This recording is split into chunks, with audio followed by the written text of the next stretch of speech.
ओम नमः शिवाय हर हर महादेव समस्त को भगवान शिव शंकर भल रखु आशा करुच्छे आपण मैंने भल निश्चित भाव में थे। प्रथमतः मो पंडित राकेश कुमार दास शर्मा आपण मानक मोर मंत्र ज्ञान विचार चैनल को स्वागत जनाऊँच। जदि मो द्वारा प्रस्तुत होता वीडियो गुड़िक आपण मानक भल लगुच टिके परिश्रम करी चैनल टी को लाइक करंतु सब्सक्राइब करंतु शेष में वीडियो गुड़िक शेयर करंतु। आपण माने शेयर करने द्वारा आपण मानक शेयर करने द्वारा अन्य कहीं जड़े उपकृत हो पार संपूर्ण तथ्य गुड़िक अन्य कहीं जड़े जापर एवं तार जीवन चर्या से कथा गुड़ी को सी लगे पार।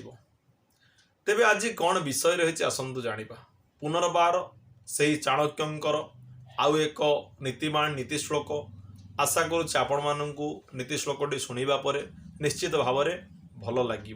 छोट कथाटीए जदि आपणकर जातक विचार करिवार थाए किंबा वास्तुरे जेकोसी समस्यार समाधान पे आपण चाहूछंती तेबे आपण माने मते जोगाजोग करि परिबे। स्क्रीन रे जोगाजोग नंबर दिया जाइछि। कोनोसी गृह को आपण भंगारुजा न करी किपरि भाबरे तार समाधान हेई परिबो तार उपाय कोन अछि आपण से व्यवस्था मध्य मो पाखरु नै परिबे। एकमुखी आरंभ करी 14 मुखी पर्यंत रुद्राक्ष आपण माने मो पाखरु पाई परिबे।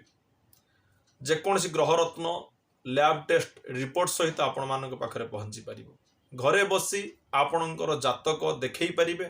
घरे बसी आपणकर नूतन जातकटीए तैयारी करि परिबे। किपरि भाबरे करि परिबे जोगाजोग नंबर स्क्रीन रे दिया जाइछि। आपण माने जोगाजोग गोटे थर करंतु तार संपूर्ण तापरे आपण संपूर्ण तथ्य मो पाखरु नै परिबे।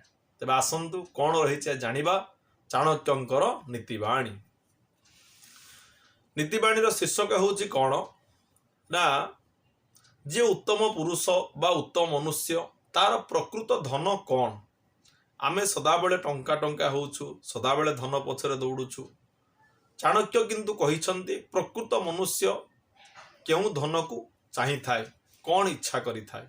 ज्ञानी गुणी पंडित जो माने से माने को धन को आशा करि थांती सेही विषय रे आजिर श्लोकटी अछि। अधमा धनमिच्छन्ति धनं मानं च मध्यमः उत्तमा मानमिच्छन्ति मान ही महतां धनम।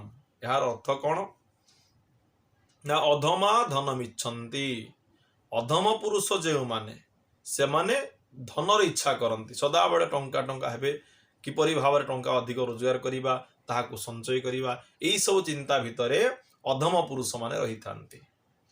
धनं मानं च मध्यम जो माने मध्यम श्रेणी मनुष्य मध्यम श्रेणी पुरुष से दुईटी कथा को इच्छा करती जे धन भी आसु आ निजर मान सम्मान मध्य रहू।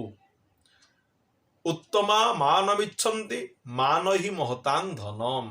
जो माने उत्तम पुरुष जहाँ उत्तम पुरुष बोली आमे कहूचु उत्तम पुरुष माने सदा सर्वदा मान सम्मान को ही चाहि थांती कारण से माने जानी छंती जे मान सम्मान हेउची सबुठारु बड़ धन।